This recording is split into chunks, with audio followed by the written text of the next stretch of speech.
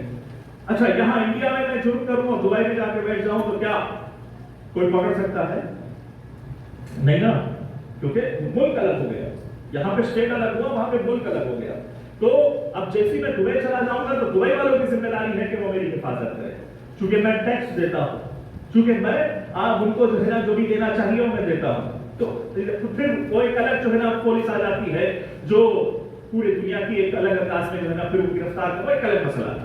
تو جہاں جو جس نے جرم کیا ہے وہی اسے سزا ملتی ہے. توجہ فرمائیے, میں نے آگرہ میں جرم کیا تو مجھے آگرہ کی پولیس ہی کیا کرے گی؟ سزا دے گی. آگرہ کے عدالت والے ہی مجھے سزا سنائیں گے. کوئی دوسرا اسٹیٹ سنائے گا, کوئی دوسرا ملک والا سنائے گا؟ تو مجھے بتائیے گا کہ فطر اس کی غلطی کیا تھی؟ نہیں توجہ فرمایا. ابھی بھی ہمارا مجمع جو ہے سنیے گا. فطرس کئی زمانے پہلے غرور کے گناہ میں ڈوبا ہوا تھا, غرور کر چکا تھا. پروردگار عالم نے اسے بالوں پر چھین کر جو ہے عذاب الہی میں مبتلا کر دیا. علی تعالیٰ محترم مجرم کس کا تھا؟ خدا کا تھا. گناہ کیا تھا کہ میں غرور کر رہا ہوں, میں مجھ جیسا کوئی نہیں ہے. علی تعالیٰ محترم یہی سے پیغام دینا چاہتا ہوں کہ ہمارے نوجوانوں اور ہمارے بھائیوں سے کہ غرور نہ کرو کہ میں عزادار ہوں. یہ لفظوں میں توجہ فرمائے, عزادار ہوں یہ غرور ہے. میں ذاکر ہوں یہ غرور ہے. میں شیعہ ہوں یہ غرور ہے. پھر غرور کس بات کی نہیں ہے؟ کہ میں عزادار حسین ہوں یہ غرور نہیں ہے, فخر ہے. علی تعالیٰ محترم میں ذاکر حسین ہوں, یعنی اگر نسبت حسین سے مل جائے غرور فخر میں بدل جاتا ہے. اب علی تعالیٰ محترم تاریخ میں کیا لکھا ہے کہ فطرس نے ایک مرتبہ کیا کیا کہ غرور کیا کہ مجھ جیسا کون ہے, تو اللہ نے بالوں پر چھین کر اسے عذاب الہی میں مبتلا کر دیا. جب امام حسین علیہ السلام کی ولادت ہوئی, لوگ اس فرشتے مبارکباد دینے کے لیے جا رہے تھے. تو ایک مرتبہ فطرس نے کہا کون جا رہا ہے؟ جبرائیل نے کہا میں جا رہا ہوں. کیا ہوا؟ کہا کہ رسول کا جنازہ حسین آیا ہے. ارے فطرس جانتا ہے کہ صرف کائنات میں اگر کوئی مجھے بخشوائے گا تو وہ حسین ہی ہے. اور فرمائیے کہ کائنات میں اگر کوئی مجھے معاف کرے گا تو حسین ہی ہے. اور ایک مرتبہ حسین کی بارگاہ میں لایا گیا. اب جب حسین کی بارگاہ میں لایا گیا تو رسول نے کہا کہ ہمارے سے مس کر دو, اس کے بالوں پر واپس آ جائیں گے. ارے کہ ہمارے سے مس کرنا تھا, بالوں پر آنا تھا. پھر وہی حضور کرنے لگا, لیکن حضور میں ذرا سی چینجنگ کرنے لگا. من نسلی علامتی کل حسین, مجھ جیسا کون ہے؟ میں حسین کا آزاد کرتا ہوں. ستارے محرم مجھ جیسا کون ہے؟ میں حسین کا آزاد کرتا ہوں. علی داغ محرم بات آسمان کی تھی,